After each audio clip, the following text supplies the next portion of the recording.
दैनिक जागरण राष्ट्रीय संस्करण 22 जुलाई 2025 उपभोक्तावाद को ऋण बढ़ाता।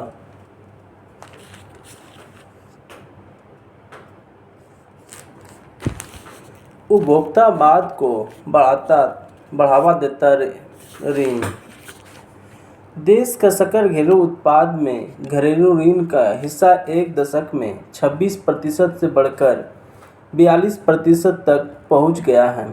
इसका मतलब है कि देश की अर्थव्यवस्था में कर्ज का बोझ बढ़ रहा है, इसलिए यह एक चिंता का विषय हो सकता है। वैसे रिजर्व बैंक की एक हालिया रिपोर्ट में कहा गया कि ये स्थिति नियंत्रण में है और चिंता की कोई बात नहीं।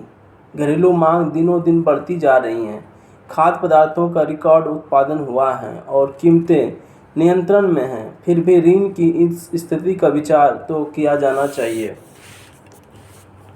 हमारे देश में एक पुरानी कहावत है। प्रोफेसर ललन प्रसाद, पूर्व विभागाध्यक्ष, बिजनेस इकोनॉमिक्स विभाग, दिल्ली विश्वविद्यालय।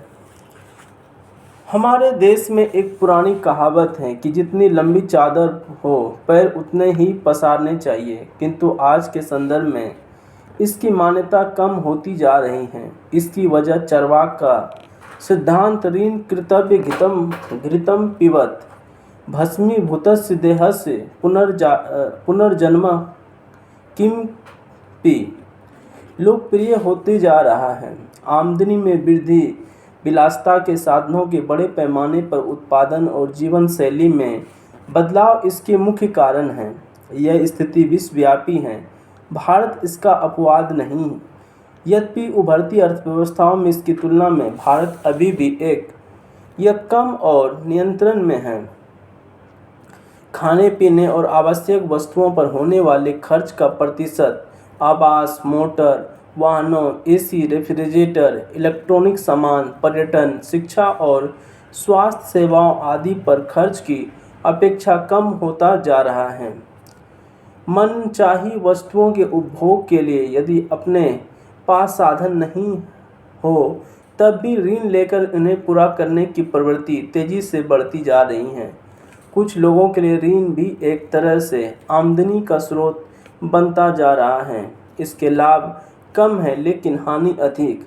घर द्वार बनाने में पहले जीवन भर की कमाई लग जाती थी, आज नौकरी लगते ही बैंक से ऋण मिल जाता है और फ्लैट बुक किया जा सकता है। Car, AC, refrigerator, computer, laptop आदि के लिए आसानी से बैंकों से ऋण उपलब्ध हो जाता है, जिसका भुगतान आराम से किस्तों में किया जा सकता है।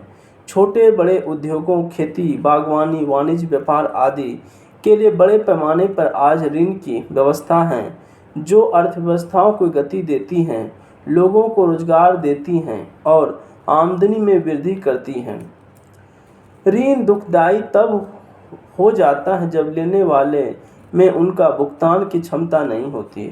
कर्ज लेने वालों की बढ़ती संख्या, देश की सकल घरेलू उत्पाद जीडीपी में घरेलू ऋण का हिस्सा निरंतर बढ़ता जा रहा है। पिछले 10 वर्षों में यह 26% से बढ़कर 42% पर आ गया है। जून 2021 में यह 36.6% था, जो 2023 में 42.9% पर पहुंच। दिसंबर 2024 में यह 41.9% था। विश्व के अन्य उभरती अर्थव्यवस्थाओं में यह औसत 49% के लगभग है, जो भारत से अधिक है। जीडीपी में घरेलू ऋण के बढ़ते एक बड़ा कारण बड़ी संख्या में लोग कर्ज लेने लगे हैं। बैंकों का 32.7% कर्ज अब पर्सनल लोन में है, जो कृषि उद्योग से भी ज़्यादा है। गैर जरूरी उधार बढ़ रही हैं। घरेलू ऋण यदि 60% के ऊपर जाता है तो जीडीपी में 0.1% गिरावट संभव है। निचले स्तर के लोग डिफ़ॉल्ट अधिक हो सकते हैं। लगभग 55% घरेलू ऋण संपत्ति खरीदने के बजाय लोग उपभोग उद्देश्यों के लिए ले रहे हैं। केवल 27% लोन आवास निर्माण के लिए लिया जा रहा है। अनौपचारिक स्रोतों से ऋण में कमी आई है। इसका एक कारण सरकार के वित्तीय समावेशन की नीति भी है। उच्च मध्यम वर्ग के लोगों के प्रति व्यक्ति ऋण मार्च 2022 से जून 2024 के बीच 25% बढ़ गया है, जिसका बड़ा हिस्सा पर संपत्ति निर्माण में जाता है, जबकि अन्य स्तर के लोगों में यह बढ़ता 7 से 10% की सीमा में उपभोग के लिए अधिक खर्च किया जाता है। बचत करने की आदत पर असर। घरेलू ऋण में बढ़ोतरी बचत करने की आदत पर बुरा असर डाल रही है। वर्ष 2014-15 में सकल उत्पाद में परिवारों की बचत का हिस्सा 32.2% थी, जो 2024 में 18.1% पर आ गया है। आज़ादी के बाद कुछ दशकों तक घरेलू बचत के उद्योग धंधों में निवेश का मुख्य स्रोत था, जो अभी भी है, किंतु विदेशी निवेश पहले नहीं के बराबर था। अब वह बड़ी मात्रा में आ रहा है। अधिकांश घरेलू बचत का उपयोग आवास, बीमा, म्यूचुअल फंड, पारिवारिक खर्चों, व्यापार और काम धंधों के लिए किया जाता है। परिवार के लिए भारी कर्जों में शादी ब्याह और रीति रिवाज में खर्च शामिल है, जिसके लिए आमदनी कम और बचत न होने की स्थिति में ऋण लेना पड़ता है। सोना चांदी दिनों दिन महंगा होता जा रहा है। वर्ष 2015 में 10 ग्राम सोने की कीमत 26,000 रुपये के करीब थी, जो अब 1 लाख रुपये के करीब पहुंच चुकी है। खाने पीने के खर्च के अलावा जिन अन्य खर्चों पर परिवार में खर्च बढ़ता है, जिनमें से मोटर वाहन, टीवी, एसी, रेफ्रिजरेटर, अन्य इलेक्ट्रॉनिक्स वस्तुएं, फर्नीचर और साज सज्जा के सामान शामिल हैं। इसके लिए ऋण लेने का प्रचलन बढ़ता जा रहा है। रिजर्व बैंक की नीति भी इस खर्चों को बढ़ावा देने हैं, जिसके लिए समय समय पर रेपो रेट में कमी की जाती है, जिससे बैंकों के लिए ब्याज दर में कमी करना संभव होता है, जिसका लाभ ब्याज के दर में कटौती कर ऋण लेने वालों को देते हैं। क्रेडिट कार्ड लोन एक अच्छा विकल्प बन गया है। खरीदारों के लिए अब इंतजार करने की आवश्यकता नहीं, यह क्रेडिट कार्ड से भुगतान तुरंत हो जाता है। बैंकों को भी इससे अच्छी कमाई होती है। प्राकृतिक संसाधनों का दोहन। उपभोक्तावाद जहां जीवन में रंग भरता है, वही सुख सुविधाओं के सामान बड़े पैमाने पर उपलब्ध कराता है, लेकिन वही पर्यावरण प्रदूषण का कारण बन रहा है। पर्यावरण प्रदूषण का प्रभाव लोगों के स्वास्थ्य पर भी तेजी से पड़ रहा है। हमारे प्राचीन ऋषियों ईशावास्यमिदं की संस्कृति का आह्वान किया था, जिसका उद्देश्य था कि उतना ही उपभोग करें जितना आवश्यक हो। आज की उपभोक्तावाद संस्कृति इसके विपरीत चल रही है। कर्ज लेकर विलासिता पूर्ण जीवन बिताने की बढ़ती प्रवृत्ति उसकी दुष्परिणाम है। भारत में तीव्र गति से बढ़ता पर्यटन उद्योग। प्रहलाद सबनासी, आर्थिक मामले के जानकार।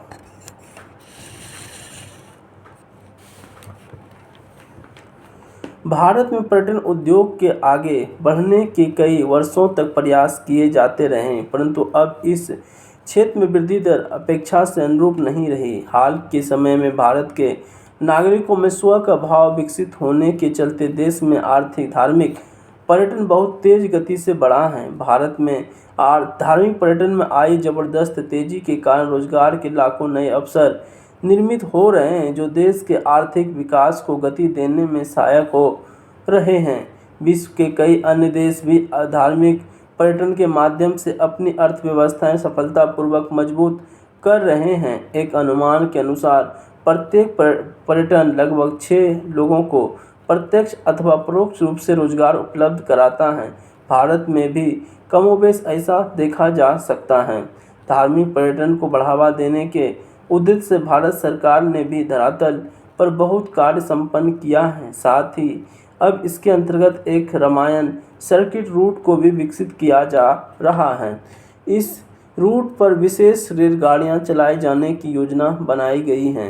केंद्र सरकार एवं राज्य सरकारें द्वारा पर्यटन की नीति को तेज करने के उद्देश्य से किए जा रहे अनेक उपायों के कारण भारतीय पर्यटन उद्योग तेज गति से आगे बढ़ता हुआ दिखाई दे रहा है। भारतीय पर्यटन उद्योग ने 2024 में $2,247 करोड़ का आकार ले लिया है। वही वर्ष 2033 तक इसमें $3,812 करोड़ के स्तर पर पहुंचने की संभावना है। एक अनुमान के अनुसार वर्ष 2034 तक भारत के सकल घरेलू उत्पाद में पर्यटन उद्योग का योगदान बढ़कर 43.25 लाख करोड़ रुपये हो सकता है। देश के नागरिक एवं अन्य देशों के पर्यटन भारत में पर्यटन के लिए निकलने लगे हैं। भारत में मध्यवर्गीय परिवारों की संख्या में व्यापक वृद्धि हुई है, जो पर्यटन पर खर्च बढ़ रहा है। भारत में यात्रा एवं पर्यटन उद्योग 8 करोड़ व्यक्तियों को प्रत्यक्ष एवं परोक्ष रूप से रोजगार प्रदान कर रहा है एवं देश के कुल रोजगार में पर्यटन उद्योग की 12% की हिस्सेदारी है। भारत में प्राचीन समय से धार्मिक स्थलों की यात्रा पर्यटन उद्योग में एक विशेष स्थान रखती हैं। एक अनुमान के अनुसार देश के पर्यटन में धार्मिक यात्राओं की हिस्सेदारी 60% से 70% के बीच रहती है। देश के पर्यटन उद्योग में लगभग 19% की वृद्धि दर अर्जित की जा रही है, जबकि वैश्विक स्तर पर पर्यटन उद्योग केवल 5% की वृद्धि दर्ज कर रही है। देश में पर्यटन उद्योग में 87% हिस्सा देशी पर्यटन का है, जबकि शेष 13% हिस्सा विदेशी पर्यटन का है। अतः भारत में रोजगार के नए अवसर निर्मित करने के उद्देश्य से केंद्र एवं उत्तर प्रदेश सरकार धार्मिक स्थलों को विकसित करने हेतु प्रयास कर रहे हैं। पर्यटन उद्योग में कई प्रकार की आर्थिक गतिविधियों का समावेश रहता है, यथा अतिथि सत्कार, परिवहन, यात्रा इंतजाम, होटल आदि। इस क्षेत्र में व्यापारियों, शिल्पकारों, कलाकारों, होटल वेटर, परिवहन एवं टूर ऑपरेटर आदि को भी रोजगार के अवसर प्राप्त होते हैं। केंद्र सरकार के साथ नागरिकों का भी कर्तव्य है कि पर्यटन को बढ़ावा देने के उद्देश्य से कुछ कार्य करें। जैसे प्रत्येक नागरिक देश में ही एक वर्ष में कम से कम 2 देशी पर्यटन स्थलों का दौरा अवश्य करें। विदेश से आ रहे पर्यटकों के आदर सत्कार में कोई कमी न रखें, ताकि वे अपने देश में जाकर भारत के सत्कार का गुणगान करें। आज करोड़ों की संख्या में भारतीय विदेश में रह रहे हैं। यदि प्रत्येक भारतीय यह प्रण करें कि प्रत्येक कम से कम 5 विदेशी पर्यटकों को भारत भ्रमण हेतु प्रेरणा देगा, तो एक अनुमान के अनुसार विदेशी पर्यटकों की संख्या को 1 वर्ष के अंदर ही दोगुनी किया जा सकती है।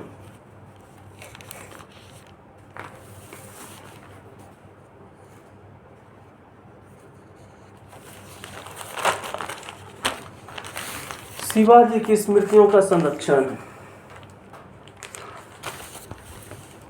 आचार्य पवन त्रिपाठी, कोषाध्यक्ष, श्री सिद्ध विनायक मंदिर, मुंबई। वर्ष 2013 में गुजरात के तत्कालीन मुख्यमंत्री नरेंद्र मोदी को जब भाजपा की ओर से प्रचार अभियान समिति प्रमुख बनाया गया, तो उसके कुछ दिनों बाद ही उन्होंने महाराष्ट्र के रायगढ़ किले पर जाकर छत्रपति शिवाजी महाराज की सिंहासनारूढ़ प्रतिमा के दर्शन किए थे। वहां उन्होंने ध्यान भी लगाया था। इतना ही नहीं, भाजपा की ओर से मोदी को प्रधानमंत्री पद का उम्मीदवार घोषित किए जाने के बाद जब पार्टी देश में अलग अलग स्थानों पर उनकी रैलियां आयोजित करके अगले आम चुनाव के लिए माहौल बनाने का प्रयास कर रही थी, तब उसी कड़ी में एक विशाल रैली मुंबई में बांद्रा कुर्ला कॉम्प्लेक्स में भी हुई। इस रैली के नामकरण महागर्जना रैली किया गया था। यहाँ पर उस समय मोदी को छत्रपति शिवाजी महाराज का आशीष प्राप्त होने का संदेश महाराष्ट्र की जनता की ओर से दिया गया था। संयोग से वर्ष 2014 में आम चुनाव में भाजपा की पूर्ण बहुमत की सरकार बनी और नरेंद्र मोदी ने प्रधानमंत्री पद की शपथ ली। इसके कुछ माह बाद हुए महाराष्ट्र विधानसभा चुनाव के बाद भाजपा ने देवेंद्र फडणवीस को मुख्यमंत्री बनाया। डबल इंजन सरकार ने महाराष्ट्र की संस्कृति, भाषा और इसके महापुरुषों को सम्मान दिलाने में कोई कोर कसर नहीं छोड़ी। संविधान निर्माता डॉक्टर भीमराव अम्बेडकर से जुड़ी स्मृति स्थलों पर पूरे विश्व में संरक्षण हो या मराठी को शास्त्रीय भाषा का दर्जा दिया जाना, ये सभी महत्वपूर्ण काम प्रधानमंत्री नरेंद्र मोदी और महाराष्ट्र के मुख्यमंत्री एवं थोड़े समय उप मुख्यमंत्री के रूप में देवेंद्र फडणवीस के हाथों में संपन्न हुए हैं।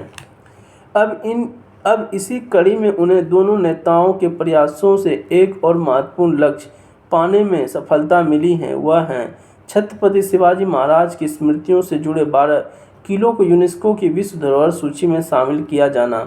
इनमें से 11 किले महाराष्ट्र में और 1 किला तमिलनाडु में हैं। छत्रपति शिवाजी महाराज की स्मृतियों, उनके शौर्य के प्रतीक इन 12 किलों का एक साथ यूनेस्को की विश्व धरोहर सूची में स्थान बना बना पाना आसान लक्ष्य नहीं था। निश्चित रूप से सभी शिव प्रेमियों के लिए यह गर्व का क्षण है, चाहे वे महाराष्ट्र के हो या महाराष्ट्र के बाहर, क्योंकि छत्रपति शिवाजी महाराज के शौर्य से पूरे भारत की नई पीढ़ियां सबक लेती रही हैं और लेती रहेगी। महाराष्ट्र सरकार ने सबसे पहले विशेषज्ञों की एक टीम बनाकर इन किलों के बारे में बारीक से बारीक जानकारी जुटाने, उन्हें यूनेस्को के पैमाने पर खरा उतरने योग्य तैयार करने में काफ़ी मेहनत की है। फिर महाराष्ट्र सरकार के एक मंत्री के नेतृत्व में अधिकारियों और विशेषज्ञों की टीम अपना प्रस्तुतिकरण देने के लिए यूनेस्को की बैठक में गई। उनके बाद जब यूनेस्को की टीम इन किलों को देखने के लिए महाराष्ट्र और तमिलनाडु आई तो यहाँ भी प्रभावी प्रस्तुति दी गई। फिर यूनेस्को की बैठक में निर्णय से पहले वहाँ होने वाली बैठक में कई देशों को शामिल होना था, जिनमें से 20 देशों तो सीधे वोटिंग करने वाले थे। अधिकारियों ने इन सभी देशों से संपर्क करके यह सुनिश्चित किया कि कोई देश इस निर्णय का विरोध न करे। जब यूनेस्को की विश्व धरोहर सूची में छत्रपति शिवाजी महाराज के 12 किलों को नामित करने पर वोटिंग हुई तो वोटिंग करने वाले सभी 20 देशों ने उसके पक्ष में ही वोटिंग की और किले यूनेस्को की विश्व धरोहर सूची में शामिल कर लिए गए। यह उपलब्धि उन राजनीतिक दलों को भी करारा जवाब है जो स्वयं तो वर्षों तक सत्ता में और आज भी सत्ता के लिए छत्रपति शिवाजी महाराज के नाम का ही उपयोग करते हैं, लेकिन उन्होंने उनसे जुड़ी स्मृतियों को सहेजने का कोई जतन नहीं किया। निश्चित रूप से यह महाराष्ट्र सहित पूरे देश के लिए बड़ी उपलब्धि है, लेकिन यह उपलब्धि मिलना ही लक्ष्य पूरा हो जाना नहीं, असल काम तो अब शुरू होना है। विश्व धरोहर सूची में इन किलों के शामिल हो जाने के बाद ये किले सारी दुनिया का ध्यान अपनी ओर आकर्षित करेंगे। उन्हें देखने के लिए देश विदेश से आने वाले पर्यटन न केवल इन किलों तक जाएंगे बल्कि महाराष्ट्र के अन्य पर्यटन स्थलों का भी भ्रमण करेंगे। इससे पूरे महाराष्ट्र में पर्यटन को बढ़ावा मिलेगा। अब सरकार ने जितनी मेहनत और प्रयास यूनेस्को विश्व धरोहर सूची का सम्मान हासिल करने के लिए किया, उतना ही यह उससे अधिक प्रयास देशी विदेशी अतिथियों के स्वागत के लिए महाराष्ट्र को तैयार करने हेतु करना होगा। इस दिशा में अभी बहुत कार्य किया जाना शेष है। उम्मीद है कि केंद्र और राज्य सरकार इस दिशा में समन्वित प्रयास करेंगे और देशी विदेशी पर्यटन को भी सुविधा होगी।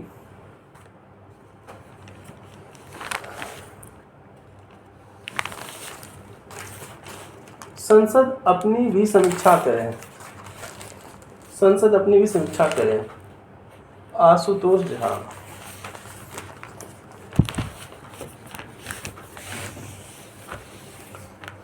राजनीतिक दलों को ओर से मांग की जाती है कि सवाल से कम 100 दिन सत्र चलने चाहिए, लेकिन अब इस मांग की ईमानदारी पर भरोसा नहीं होता।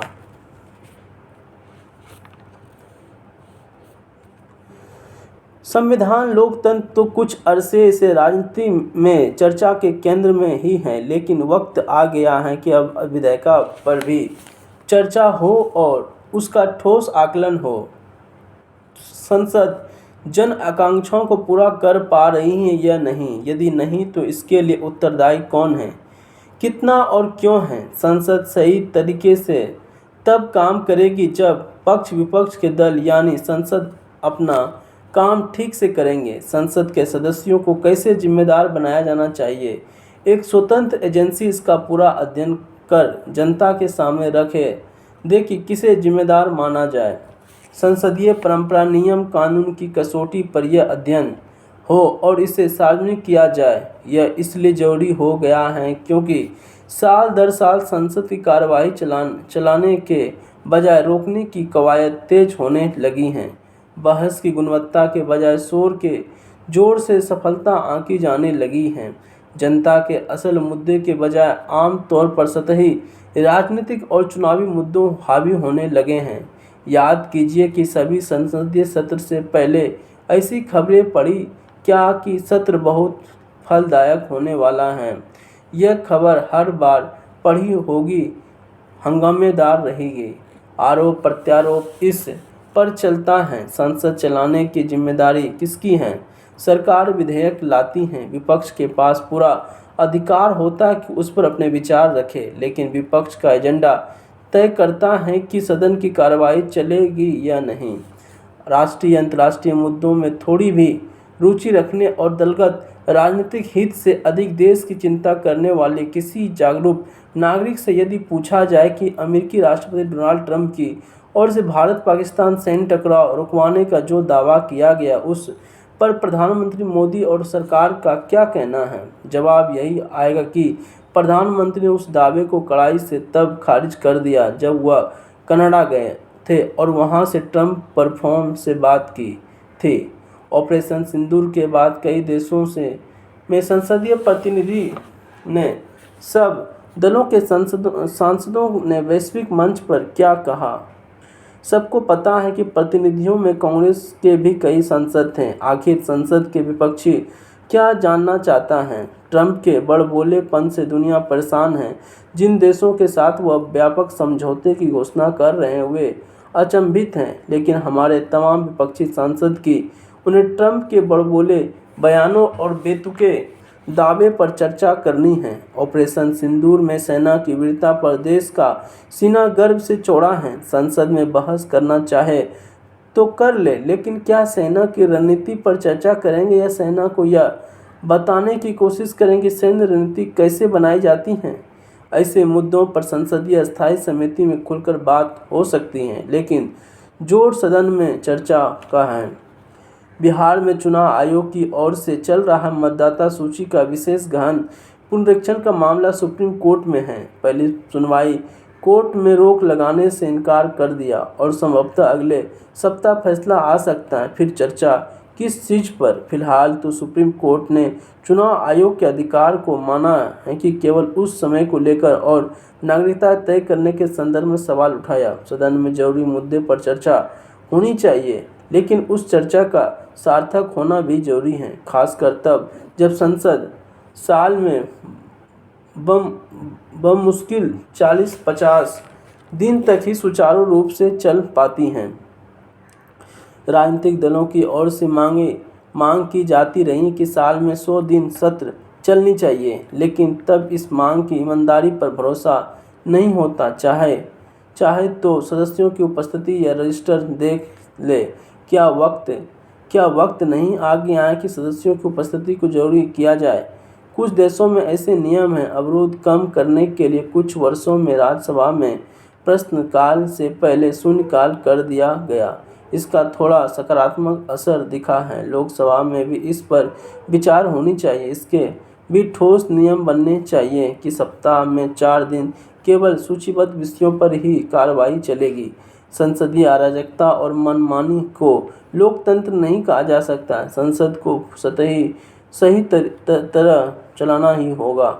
कई विधानसभाएं ऐसी हैं जो साल में 30 दिन भी नहीं चलती, जबकि संविधान में अधिकतम 6 महीने में सत्र बुलाने की बाध्यता है। कुछ समय पहले दिल्ली में भी तो विधानसभा को राजनीतिक मंच बना दिया गया था। यहाँ आम आदमी पार्टी की सरकार कवच ओढ़कर मोदी सरकार पर मनचाहे आरोप लगाती थी, क्योंकि विधायी सदन में भी कई टिप्पणियों पर कोर्ट से केस नहीं किए जा सकते। 2 दिन के सत्र बुलाए जाते थे या फिर रोक दिए जाते थे, फिर इच्छा के अनुसार सत्र आहूत कर लिया जाता था। जिस विधायी सदन में बहुमत के लिए राजनीतिक दल कमर कसे खड़े होते तो उन्हें प्रासंगिक बनाने, सुचारू रूप से चलाने में किसी की रुचि नहीं दिखती। सरकार के लिए विधेयक अहम है। कई बार तो यह सुविधाजनक भी होता है कि अवरोध में ही विधेयक पारित कर दिए जाए। यह सवाल विपक्ष का है कि वह सरकार के मुफीद माहौल बनाता क्यों नहीं।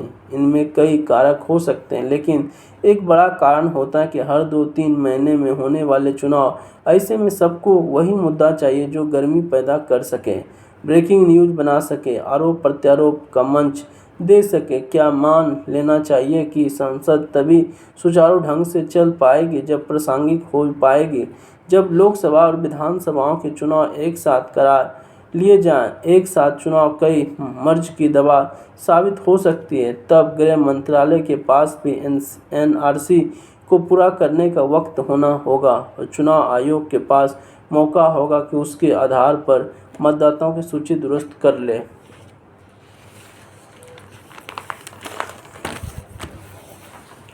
सामने आते अतीत के अनछुए पहलू।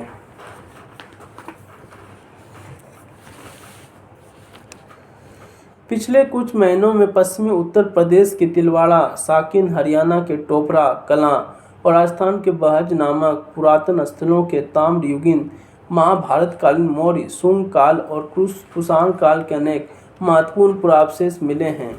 तिलवाड़ा सक्रिय गांव में है। उत्खनन से 4000 साल पुराने रथ का पहिया मिला है जो तांबे की परत से ढका हुआ है। 1900 से 1500 ईसा पूर्व के तांबे की कटारे, तलवारें, औजार मिले हैं। तिलवाड़ा साकिन से 10 किलोमीटर दूर सनौली गांव में भी तांबे की परत चढ़े 3 युद्ध रथ और अति दुर्लभ लकड़ी के ताबूत में संरक्षित किए गए 8 मानव कंकाल, युद्ध में इस्तेमाल किए जाने वाला कवच, हेलमेट, तांबे की तलवारें, खंजर, स्वर्ण आभूषण प्राप्त हुए हैं।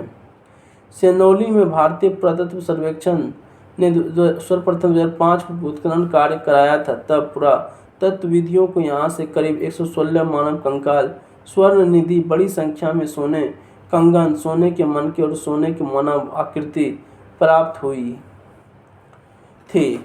तिलवाड़ा, साकिन और सनौली में मिले पुरावशेष में एकरूपता की झलक मिलती है। यह पूरा परिप्रेक्ष्य कुरु वंश की राजधानी हस्तिनापुर के अंतर्गत आता था। तिलवाड़ा और सनौली की खुदाई में जो बर्तन और दाह संस्कार के प्रमाण मिले वहाँ महाभारत, रामायण और वेद जैसे प्राचीन ग्रंथों में वर्णित कथाओं से मेल खाते हैं। दोनों स्थलों में मिले मृत भांड और तांबे के बर्तनों की संरचना, नक्काशी और आकार का एक छोटा हिस्सा एक जैसा है। इन दोनों स्थलों से मिले अवशेषों को कार्बन डेटिंग भी हुई। इससे स्पष्ट होता है भारतीय उपमहाद्वीप की सबसे पुरानी युद्ध जनजातियों में से एक यहाँ निवास कर रही थी। ये लोग प्रवासी नहीं बल्कि हड़प्पा सभ्यता से अलग संस्कृति वाले स्वदेशी योद्धा थे। इससे यह भी पता चलता है कि वैदिक युग के लोग बहुत कुशल कारीगर थे। उन्हें धातु पिघलाना, उसे ढालना और लकड़ी पर तांबे की परत चढ़ाना अच्छी तरह आता था। महिलाओं के कंकालों के साथ मिली तलवारें और अन्य पुरावशेष इस बात का सबूत देते हैं कि प्राचीन भारत में महिलाओं की सामाजिक हैसियत पुरुषों के बराबर थी। गंगा यमुना दोआब में स्थित पुरातात्विक स्थलों से भी पुरावशेष वामपंथी इतिहासकार के फैलाए उस झूठ को पोल खोलते हैं कि आर्य विदेशी आक्रमणकारी थे और वे अपने साथ रथ और हथियार लेकर आए थे। पुरावशेष आर्यों के भारतीय होने के सिद्धांत को पुख्ता करते हैं। चीनी यात्री हुएनसांग ने अपनी यात्रा वृत्तांत में आज के हरियाणा के यमुनानगर जिले के स्थित सूद नामक गांव के बौद्ध विहार बहुत सुंदर वर्णन किया है। सूद गांव के प्राचीन टीले पर सम्राट अशोक द्वारा बनवाए गए पुरावशेष आज भी मौजूद हैं। हाल में हरियाणा सरकार ने राज्य में 28 बौद्ध स्तूप निर्मित किए जाने की घोषणा की। इसकी शुरुआत यमुनानगर के ऐतिहासिक गांव टोपरा कलां में भगवान बुद्ध के स्तूप निर्माण के साथ होगी। वर्तमान में टोपरा गांव प्राचीन टीले पर स्थापित है। यह मौर्य युग के मिट्टी के बर्तनों के टुकड़ों को यहाँ आसानी से देखा जा सकता है। हाल में IIT कानपुर और शोधकर्ताओं के मुताबिक अवशेषों को पता लगाने का आधुनिक तकनीक ग्राउंड पेनिट्रेटिंग रेडार GPR द्वारा टोपरा कलां गांव के टीले का गहन सर्वेक्षण किया। इसके अंतर्गत विद्युत चुम्बकीय तरंगों को जमीन के भीतर भेजा गया। इस तकनीकी द्वारा शोधकर्ताओं को 6 से 7 फीट की गहराई पर स्तूप जैसी अर्धगोलाकार संरचना, ईंट की दीवारों और आवासीय कक्षाओं जैसे पैटर्न के बने संकेत मिले हैं। शोधकर्ताओं की टीम ने एक और दिलचस्प जगह की भी पुरातात्विक सर्वेक्षण किए जिसे स्थानीय लोग जरासंध का किला कहते हैं। यहाँ भी दीवार नुमा संरचना होने के संकेत मिले हैं। पुरातात्विक उत्खनन की इसी कड़ी में ASI को राजस्थान के डिंग जिले में बहज गांव में भी 3500 ईसा पूर्व पुरानी सभ्यता के अवशेष मिले हैं। खुदाई के दौरान शोधकर्ताओं को गांव में 23 मीटर की गहराई तक एक प्राचीन नदी तंत्र मिला है। इतिहासकार इसे ऋग्वेद में वर्णित सरस्वती नदी से जोड़कर देख रहे हैं। इसके साथ ही मिट्टी के खंभों से बनी इमारतों के पुरावशेष परतदार दीवार वाली खंदकें और भट्टियों में मिले हैं। 15 हवन कुंड शिव पार्वती की टेराकोटा मूर्तियां भी प्राप्त हुई हैं। जो ब्राह्मी लिपि की मोहरें मिली हैं वे भारतीय उपमहाद्वीप में अब तक के सबसे पुराने साक्ष्य हैं। मथुरा से 50 किलोमीटर दूरी पर स्थित बहज गांव सरस्वती बेसिन की सांस्कृतिक विरासत को जोड़ने वाली कड़ी है। कुल मिलाकर खुदाई से मिले पुरावशेष साफ साफ बता रहे हैं कि भारत की सांस्कृतिक विरासत और इतिहास की समझ सामान्य बोध से अधिक पुरानी और विस्तृत है। बस जरूरत है कि तमाम पूर्वाग्रह से मुक्त होकर भारत की गौरवशाली अतीत को नए नज़रिए से देखने की यह खोज न केवल उन क्षेत्रों के ऐतिहासिक और सांस्कृतिक पहचान की नई ऊंचाई दे रही है, बल्कि भारतीय इतिहास और संस्कृति के उन अनछुए अध्यायों को फिर से खोलने और नए सिरे देखने के का अवसर भी दे रही हैं जिन्हें साजिश के तहत दबा दिया गया था। लेखक इतिहासकार डॉक्टर विनोद यादव। छोटे शहरों में बढ़ते अवसर। पेशेवर नेटवर्क प्लेटफॉर्म लिंक्डइन की CTs on the rise report में विशाखापट्टनम, रांची, विजयवाड़ा, नासिक, रायपुर जैसे शहरों में सबसे तेजी बढ़त और गैर मेट्रो केंद्रों के रूप में चिन्हित किया गया है। टीयर 2 और टीयर 3 शहरों के उन पेशेवरों के उपयुक्त बताया है जो स्थानांतरित होना चाहते हैं, उन उद्योगों में प्रवेश करना चाहते हैं या स्थानीय स्तर पर अपना करियर बनाना चाहते हैं। उल्लेखनीय है कि छोटे शहरों और गांवों में रोजगार के सीमित अवसर के कारण उच्च शिक्षा प्राप्त करने के लिए लोग महानगरों या फिर दूसरे देशों में जाकर काम करने के लिए विवश होना पड़ता है। घर और परिवार से दूर रहने के कारण ऐसे लोगों को अक्सर सामाजिक और आर्थिक रूप से कई चुनौतियों का सामना करना पड़ता है। महानगरों में काम करने वाले लोग अपने परिवार, रिश्तेदार और सामाजिक नेटवर्क से दूर हो जाते हैं। इसके अलावा माता पिता के घर से दूर होने पर बच्चों के भावनात्मक और सामाजिक विकास पर भी नकारात्मक प्रभाव पड़ता है। समाज में एकल परिवार बढ़ने लगते हैं। टीयर 2 शहर टीयर 1 शहरों की तुलना में छोटे होते हैं, लेकिन देश की आर्थिक वृद्धि में महत्वपूर्ण भूमिका निभाते हैं। ये शहर एमएसएमई को बढ़ावा देने, रोजगार बढ़ावा देने, क्षेत्रीय विकास के पर्याप्त अवसर प्रदान करने, ऐसे में स्थानीय स्तर पर करियर बनाने वालों के लिए ऐसे शहर हर मायने में उपयुक्त हैं। यही जीवन यापन की लागत अपेक्षाकृत कम होती हैं। वही टीयर 3 शहर टीयर 2 शहरों से भी छोटे होते हैं, जो आमतौर पर वाणिज्य, शिक्षा और स्वास्थ्य सेवा के क्षेत्रीय केंद्रों के रूप में काम करते हैं। बढ़ते कनेक्टिविटी और बेहतर बुनियादी ढांचे के कारण इन शहरों में जीवन यापन आसान हो रहा है।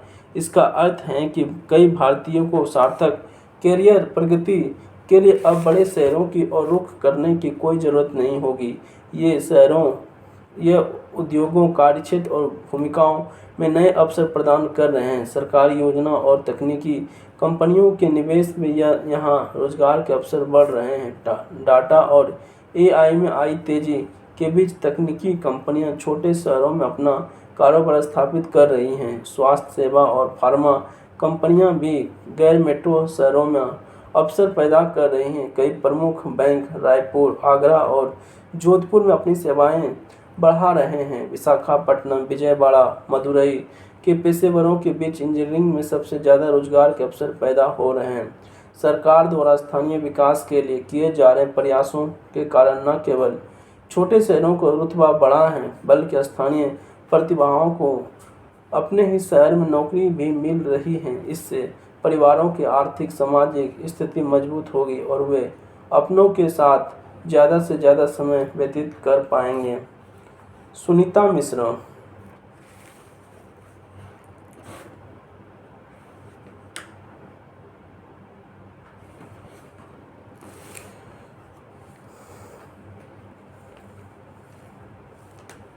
सवाल पूछना देश विरोधी कैसे?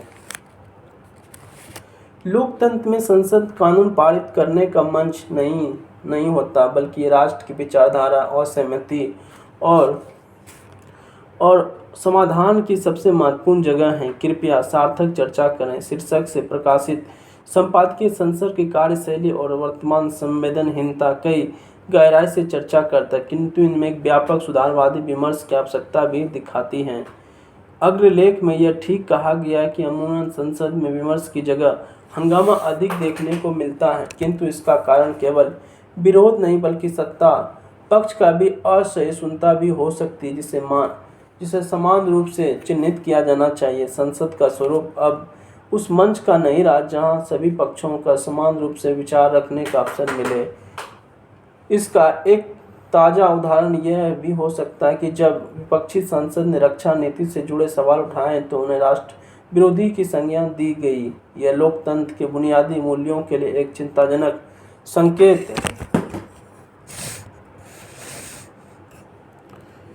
संकेत है। याद रखना चाहिए कि यदि जहां संवाद थमता है वहीं से सत्ता का अहंकार जन्म लेता है और लोकतंत्र का आत्मा घायल होने लगता है। संपादकीय में जिस तरह विपक्षी हंगामों को अधिक दोष दिया गया है उससे लोकतंत्र की मूल भावना बाहर के बजाय अनुमति पर केंद्रित होती दिखाई देती है। बस हर प्रयास अब बाधा समझा जाएगा। संसद को अब केवल सत्ता का मंच न मानकर एक संवाद मंच बनाना होगा। जनता की अपेक्षा अब यह है कि नारे नहीं नीतियां पर चर्चा हो। लोकतंत्र का भविष्य वही होगा जहां सत्ता और विपक्ष दोनों सुनने और सुनाने की संस्कृति में विश्वास रखे। संसद की सार्थकता केवल हंगामे से नहीं बल्कि सुनवाई से तय होगी।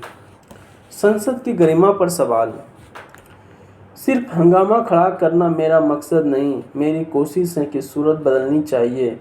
दुष्यंत कुमार की इन पंक्तियों में सर्वथा विपरीत संसद में मनमानी का आचरण हो गया है और हंगामा करना एक परिपाटी सी बन गई है। यह सूरत बदल ही नहीं रहा है। वर्तमान आंकड़े के अनुसार संसद की प्रत्येक 1 मिनट की कार्रवाई पर लगभग 2.5 लाख करोड़ खर्च होते हैं, जो 1 घंटे में लगभग 1.5 करोड़ रुपए बैठता है। यह पैसा जनता को जनप्रतिनिधियों के देश हित के मुद्दों पर चर्चा के लिए दिया था, न कि उनका हंगामा दिखाने के लिए। सत्ताहीन और सत्तासीन दोनों दलों की देश के प्रति जनता के प्रति यह महती जिम्मेदारी हुआ केवल और केवल जनहित राष्ट्रीय महत्व को सही मुद्दे को उठाया, उन पर सार्थक चर्चा की है और सर्वसम्मति से एक निर्णय पर पहुंचे। विरोध, आलोचना और राजनीतिक स्वार्थ की पूर्ति में राष्ट्रीय हित और जनता से जुड़े अनेक ज्वलंत मुद्दे गौण हो जाते हैं। हंगामा से किसी और क्या हासिल होगा यह भविष्य बताएगा, लेकिन लोकतंत्र की अपेक्षाओं पर खरा नहीं उतरने वाले दल और उनके जनता की नज़रों से जरूर उतर जाएंगे। एक सार्थक चर्चा में चयनित मुद्दों पर सवाल जवाब होनी चाहिए, तर्क और आंकड़े पर आधारित बात होनी चाहिए। जब कोई मनमानी बोले तो संसद की गरिमा और शिष्टाचार का पालन होनी चाहिए, न कि हंगामा। गौरतलब है कि वर्ष 2024 के दिसंबर शीतकालीन सत्र में लोकसभा में लगभग 72 घंटे का समय व्यर्थ हुआ। यह शर्मनाक और चिंताजनक है। हंगामे में व्यर्थ समय का तो वापस नहीं पाया जा सकता, किंतु व्यर्थ राशि की वसूली हंगामा करने वालों के दल से वसूली जानी चाहिए, ताकि जनप्रतिनिधियों के सार्थक चर्चा का चलन बढ़े और वे अपने पद के साथ न्याय कर सके, क्योंकि इसी कार्य के लिए वे तो जनता ने उन्हें चुना है। दो विरोधी विचारधाराओं के दलों में आरोप प्रत्यारोप चलते रहते हैं, व्यक्तिगत कटाक्ष होते हैं, परंतु अब सब जनता से बाहर हैं। अच्छा, संसद की कार्रवाई पूरा देश देखता है। मनमानी समझे कि अब जनता को अमर्यादित टिप्पणी, उनका पद, गरिमा, विपरीत व्यवहार और चर्चा के नाम पर विवाद किसी भी सूरत में स्वीकार्य नहीं है। मोहित सोनी, मध्य प्रदेश। ईश्वर दर्शन ऊर्जा। कई लोग कहते हैं कि ईश्वर को कैसे माने और क्यों माने। ईश्वर तो दृष्टिगोचर नहीं होते हैं। धर्म ग्रंथों में वर्णित है कि ईश्वर सर्वशक्तिमान है और यह भी ज्ञात है कि शक्ति को आँखों से नहीं देखा जा सकता, बल्कि इसे अनुभव किया जाता है। उदाहरण के लिए, क्या आप ठंड को देख सकते हैं? आप तो महसूस करते हैं। गर्मी को भी आप नहीं देख सकते, केवल अनुभव करते हैं। प्रेम को भी आप नहीं देख सकते, बल्कि उसे अपने अंतःकरण में महसूस करते हैं। पंखे को चलते हुए, बल्ब को जलते हुए देखा जा सकता है, लेकिन उसे पीछे की शक्ति को कोई नहीं देख सकता। यदि कोई देखना चाहता है तो बिजली की तार को नंगे हाथ से पकड़कर देख सकता है कि शक्ति क्या होती है। सूक्ष्म को देखने के लिए लेंस, माइक्रोस्कोप या दूरी की वस्तुओं को देखने के लिए दूरबीन की आवश्यकता होती है। इसी प्रकार ऋषियों ने ईश्वर को ध्यान की स्थिति में देखा है। कबीरदास ने कहा कि कस्तूरी कुंडली बसे मृग ढूंढे बन माही, ऐसी घटी घटी राम दुनिया देखी नाही। अर्थात ईश्वर घट घट में है, लेकिन दुनिया उन्हें नहीं देख पाती। यदि आप ईश्वर को देखना चाहते हैं तो मृग की तरह वन वन में ना भटके, बल्कि योगियों की तरह अपने भीतर झांके।